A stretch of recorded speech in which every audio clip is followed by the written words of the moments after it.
do any of you think that a generation of young men, and having struggled with porn myself, totally acknowledge it, so no one... Have you jerked off to me? Oh my God, Molly. He's thinking. I've never heard of you before, so yeah. That's the answer, because your wife is watching. That's true. I've never heard of you before. Yeah. That was kind of out of pocket, Molly. Okay, so Charlie Kirk, your political commentator. Yeah. Can I say one thing? Absolutely. Though? Go ahead. Molly, I have sympathy for you. I do. You're trying to cope with the suppression of your soul. And filming yourself having sex with other men and filming it is not the highest and best use of the talents that God gave you. It's not. I think that is a talent God gave me. Well, it's not the highest and best use, and it's not a talent because, as I said, in my belief, that should be saved in a sacred domain. We're not going to agree on that, but I hope you change course. I think you'll be happier and more joyful, and I pray you don't have to suffer too much to realize that. Well, in my belief, this is my most happy and joyful.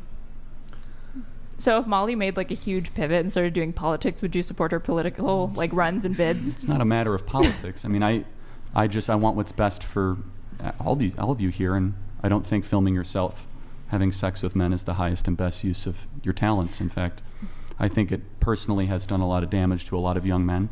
And don't take my word for it. Look, you can read the book by Gary Wilson, Your Brain on Porn. It is the #1 drug in America right now, and it impacts men. Well, it definitely isn't healthy. Okay, so it's not healthy, so we agree. So let me ask a moral question. What do you guys think of drug dealers that push fentanyl? Good people or not good people? Probably not. Not good people. So I mean, that's if we killing agree people. that porn is a Isn't drug, killing people. but hold on a second. If porn is a drug, how is Molly not either drug dealer or a drug manufacturer? It's different levels of addiction. There's so many other drugs. Well, hold on, weed is but- not fentanyl. But Weed's fine. we agree. Porn's Well, fine. I wouldn't say weed is fine, but it is not as bad as fentanyl. But I mean, there's different levels. do you believe to porn is a drug? I think it's an addiction. A drug is a no. So what does porn do to the male mind? I don't know. I'm not a male.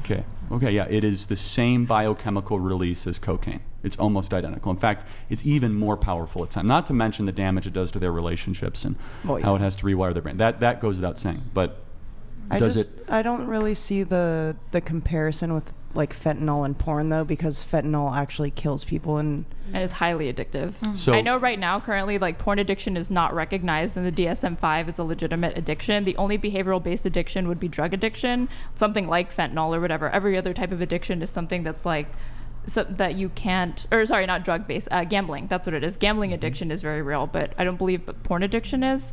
I think you can have impulse control issues with porn, but that would be like any other thing that you could have difficulty controlling like your consumption of. So go ahead, Molly, please. So my question is like, I kind of have a comparison of my own, and I'll try and sum this up as fast as I can. But basically, when Prohibition happened, people said that alcohol, it was not good for you. It led to deaths, it led to arguments, negative things, whatever. Prohibition happened. People still found ways to have parties with alcohol, drink alcohol, speakeasies existed. The only thing that happened was people didn't stop drinking alcohol, people started getting arrested and punished for it. And it started ruining people's livelihoods in that way instead of in a way that they have control over.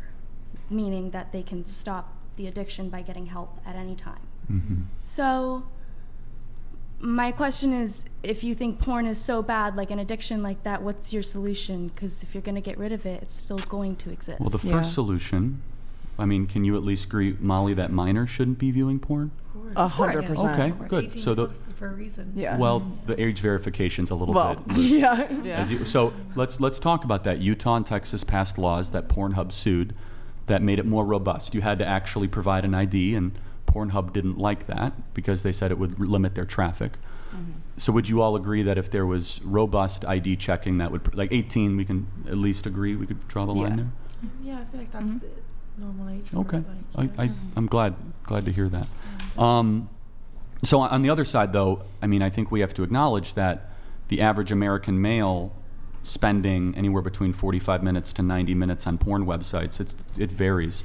I mean, this is a new phenomenon, and I just want to reiterate it, that highly interactive, three-dimensional video that triggers dopaminergic responses in the brain is unlike anything we've encountered. The science is still being studied, and Gary Wilson's book is phenomenal on this, Your Brain on Porn. In fact, it is the most used, let's just say product, we don't have to say drug, product for young men in this country. And I guess you would all say that, let me just ask you, how many of you are thrilled with the status of American men? You think that they're strong and confident and they tell the truth? I love an American man as an Irish girl, definitely. Okay, well then, you're the exception. They're all The Americans horrible. are silent. Okay, you see, yeah, but hold on, and I'm not going to say it's only because of porn, because that would not be fair, but porn consumption does not make better men. No, You agree? I agree 100%. So that's where I'm just trying to introduce into the conversation. You said, what is the solution? So I would just say, Molly, my advice, well, my ask for you is, for people to stop participating in it. That's not going to happen because the money is so good. But we should draw the line at 18. It should be very, very hard to access. But to your point, Molly, you're not wrong. People would always find it. But we should draw a line in the sand somewhere, especially with minors, or have some sort of, we should have some sort of acknowledgement that this is destroying parts of society. And I won't say it's worse than fentanyl, but in some ways it's very, very sneaky. A lot of married men watch pornography. As I said, I've had my own personal struggles with it. It's incredibly addictive. It's incredibly powerful. It also creates depressive effects in about half of the men that consume pornography. And I would just say that, young ladies, it affects women differently than men. Men are 50 times more visual oriented than women. And that's not to say that women don't consume pornography. They do, in increasingly higher rates. But I think it's a social toxin right now. I don't think that's anything. Hold on, just a second. Charlie Cook Enjoyer donated $200. Hey Charlie, just want to say thank you for everything you do. You are a force for good in America. Great to see you on the Whatever podcast. Question, would you ever consider running for office? It's so scripted. No, not anytime soon. But thank you for the $200 to. Wait, I have a question for you, Yeah, actually, please, just sure. because I don't Yeah. really know who you are, but there's like a lot of You're very politics. lucky. You're very, okay. very lucky. I was just like, what do you do? Because I've seen, like, you've mentioned politics, and now that, like, Yeah, what do you? I run an organization called Turning Point USA. I am a conservative, if you Okay. haven't figured that out, and a Christian, and I host a 3-hour show every day Okay. in my name. So Okay, cool. yeah, Let's switch. I envy you that you don't know, but yes, I'm sorry. Totally fine.